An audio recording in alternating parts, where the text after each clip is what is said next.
ಯಾವ ಥರ ನೋಡ್ತಾರೆ ಗೊತ್ತಲ್ಲ. ಈಗ ಬುರ್ಖಾ ಹಾಕೊಂಡ್ರೆ ಯಾರು ನೋಡ್ತಾರೆ? ಐ ಫೆಲ್ಟ್ ಮಚ್ ಸೇಫ್ಟಿಯರ್ ಅಂತ.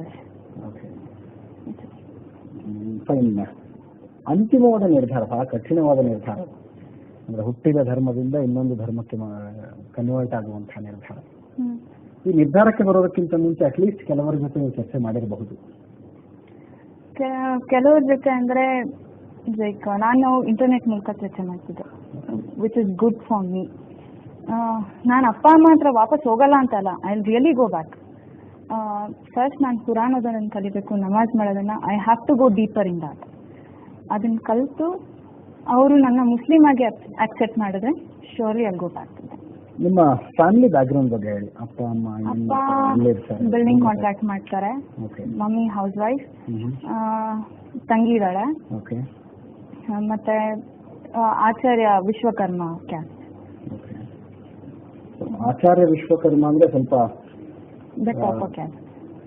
ಅಪ್ಪರ್ ಕಾಸ್ಟ್ ಲೋವರ್ ಕಾಸ್ಟ್ ಅಂತಲ್ಲ, ಸ್ವಲ್ಪ ಧಾರ್ಮಿಕವಾಗಿ ಸ್ವಲ್ಪ ರಿಜಿಡ್ ಅನ್ಬಹುದಾದಂತಹ, ಅಂದ್ರೆ ಸಾಕಷ್ಟು ಸಂಪ್ರದಾಯಸ್ಥ ಕುಟುಂಬ. ಇಂಥ ಒಂದು ಕುಟುಂಬದಲ್ಲಿ ಹುಟ್ಟಿದಂತಹ ನೀವು ಬೇರೆ ಧರ್ಮಗಳ ಬಗ್ಗೆ ಚರ್ಚೆ ಮಾಡೋದಕ್ಕೆ ಓಪನ್ ಅಪ್ ಆಗಿದ್ದಾರು ಹೇಗೆ ಅಂತ? ನಮ್ಮ ಮನೇಲಿ ಅಷ್ಟೊಂದೇನು ಇದ್ದಾಗ ಮಾಡ್ತಾ ಇರ್ಲಿಲ್ಲ. ಅವ್ರದ್ದು ಏನ್ ಕ್ಯಾಸ್ಟ್ ಇದೆ ಅಂತ ಅವ್ರಿಗೆ ಸ್ವತಃ ಗೊತ್ತಿರ್ಲಿಲ್ಲ.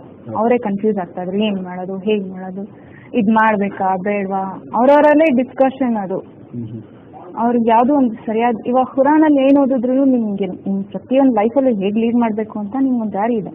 So that guides you. ಇವ್ರದ್ರಲ್ಲಿ ಏನ್ ಗೈಡ್ ಮಾಡತ್ತೆ ಅಂತ ನನ್ಗೆ ನಿಜವಾಗ್ಲೂ ಗೊತ್ತಿಲ್ಲ. Every one will be like fighting, ನೀನ್ ಮಾಡು, ಹೀಗ್ ಮಾಡು, ಹಾಗೆ ಮಾಡು, ಅವರೇ ಕನ್ಫ್ಯೂಸ್ ಆಗ್ತಾ ಇರ್ತಾರೆ. ಅಲ್ಲ, ನಿಮ್ಗೆ ಇಸ್ಲಾಂ ಧರ್ಮದ ಬಗ್ಗೆ ನಿಮ್ಮಲ್ಲಿ ಒಂದು ಅಟ್ರಾಕ್ಷನ್ ಬೆಳೀತೋದ್ರ ಬಗ್ಗೆ ಅಬ್ಸಲ್ಯೂಟ್ಲಿ ನೋ ಕ್ವಶನ್ಸ್. ಅಂಡ್ ಆದ್ರೆ ನೀವು ಹುಟ್ಟಿ ಬೆಳೆದ ಧರ್ಮದ ಬಗ್ಗೆನೇ ನಿಮಗೆ ಒಂದು ಅಸಹನೆ ಶುರುವಾಯ್ತಾ ಅಂತ? ಯಾಕಂದ್ರೆ ನೋಡಿದ್ದೆಲ್ಲ ದೇವ್ರು ಆಗಲ್ಲ. ನಾವು ಮಾಡಿದ್ದು ಇವಾಗ ಕಲ್ಲು ಹೊಡೆದಾದ್ರೆ ಇವಾಗ ದೇವ್ರು ಹೋಯ್ತಲ್ವಾ, ಯಾಕೆ ದೇವ್ರು ಆದಷ್ಟು ಬೇರೆ ಕಾಪಾಡ್ಕೋಬೋದಲ್ವಾ.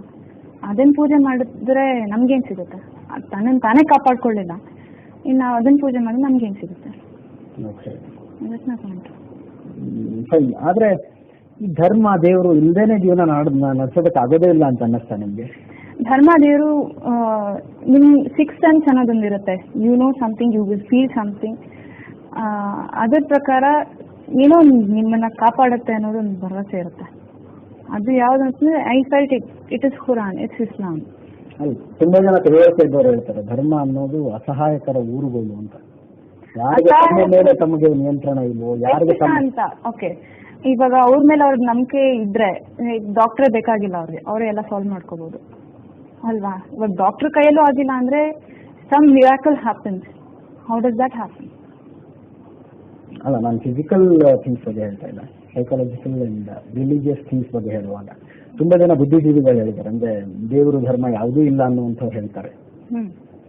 ಯಾರು ಮೆಂಟಲಿ ತಮ್ಮಿಂದ ಒಳಗೊಳಗೆ ವೀಕ್ ಆಗಿರ್ತಾರೋ ಅವರು ದೇವರನ್ನ ಹೆಚ್ಚು ತುಂಬಾ ಜನ ಮೆಂಟಲಿ ಒಳಗೆ ಇರ್ತಾರೆ ಅಂತಾನ. ಸುಮಾರು ಜನ ಎಷ್ಟು ದೇವ್ರ ಕಡೆ ಹೋಗ್ತಾರೆ, ಬೆಟ್ಟ ಹತ್ಕೊಂಡು ಹೋಗ್ತಾರೆ, ಆದ್ರೂ ಅವ್ರ ಕಷ್ಟ ಪರಿಹಾರ ಆಗಲ್ಲ. ಮತ್ತೆ ಅವರೆಲ್ಲ ಹೇಗೆ? How do you feel the change? I feel really nice. Okay. Yeah. ಇಂಥದ್ದೊಂದು ನಿರ್ಧಾರಕ್ಕೆ ಬರೋದಕ್ಕಿಂತ ಮುಂಚೆ ನಾನು ಆಗ್ಲೇ ಹೇಳಬೇಕು, ಸುಮಾರು ಜನರ ಜೊತೆ ಚರ್ಚೆ ಮಾಡಿರಬಹುದು ಅಂತ. ಯಾವ್ದಾದ್ರು ಇಸ್ಲಾಂಗೆ ಸಂಬಂಧಪಟ್ಟಂತೆ ಒಂದು ಸ್ಟಡೀಸ್ ಕೋರ್ಸ್ ಆ ಥರದ್ದು ಏನಾದ್ರು ಮಾಡಿದ್ರ? ಕೋರ್ಸ್ ಅಂತ ಯಾವುದು ಮಾಡಿಲ್ಲ ನಾನು. I had a suggestion, Bible, Vedas, ಮತ್ತೆ you have a Zakir Naik book or a video which talks about Bible, Islam and Hinduism. ನೀವು ಅದರಲ್ಲಿ ನೋಡ್ಬೋದು ಯಾವುದು ಸರಿ. Like lot of questions come out. ನಿಮ್ಮನ್ನು ನೀವೇ ಪ್ರಶ್ನೆ ಮಾಡ್ಕೊಂಡ್ರೆ you might get the answer. Fine. ಇದು ಇಸ್ಲಾಂ ಧರ್ಮಕ್ಕೆ ಮತಾಂತರಗೊಳ್ಳೋದಕ್ಕೆ ನಿರ್ಧರಿಸಿದಂತಹ ಕಾವ್ಯಶ್ರೀ, ಈಗ ಮರಿಯಂ, ಇವರು ಹೇಳ್ತಾ ಇರುವಂತಹ ಮಾತು ನಿಜಕ್ಕೂ ಬಹಳ ಕಠಿಣವಾದ ನಿರ್ಧಾರ. ಅಂಥದ್ದೊಂದು ನಿರ್ಧಾರವನ್ನ 21ನೇ ವಯಸ್ಸಿನಲ್ಲೇ ತೆಗೆದುಕೊಳ್ಳೋದಕ್ಕೆ ಕಾವ್ಯಶ್ರೀಗೆ ಸಾಧ್ಯ ಆಗಿದೆ. ಆದ್ರೆ ಇಂಥದ್ದೊಂದು ನಿರ್ಧಾರಕ್ಕೆ ಬರೋ ಮೂಲಕ ಅವರ ತಂದೆ ತಾಯಿ ಎಷ್ಟು ದೊಡ್ಡ ಮಟ್ಟದ ಆಘಾತವನ್ನ ಅನುಭವಿಸಿದ್ರು ಅನ್ನುವಂಥದ್ದು, ಮತ್ತು ಇವರ ಈ ನಿರ್ಧಾರದಿಂದಾಗಿ ಇವರ ಮುಸ್ಲಿಂ ಸ್ನೇಹಿತರು ಏನೇನೆಲ್ಲ ಪಡಿಪಾಟ್ಲ ಅನುಭವಿಸ್ತಾ ಇದ್ದಾರೆ, ಯಾರ ತಪ್ಪು ಯಾರದು ಸರಿ ಅನ್ನೋದ್ರ ಬಗ್ಗೆ ನಾವು ಡಿಸ್ಕಸ್ ಮಾಡೋಣ. ಅದಕ್ಕಿಂತ ಮುಂಚೆ ಒಂದು ಸಣ್ಣ ಬ್ರೇಕ್.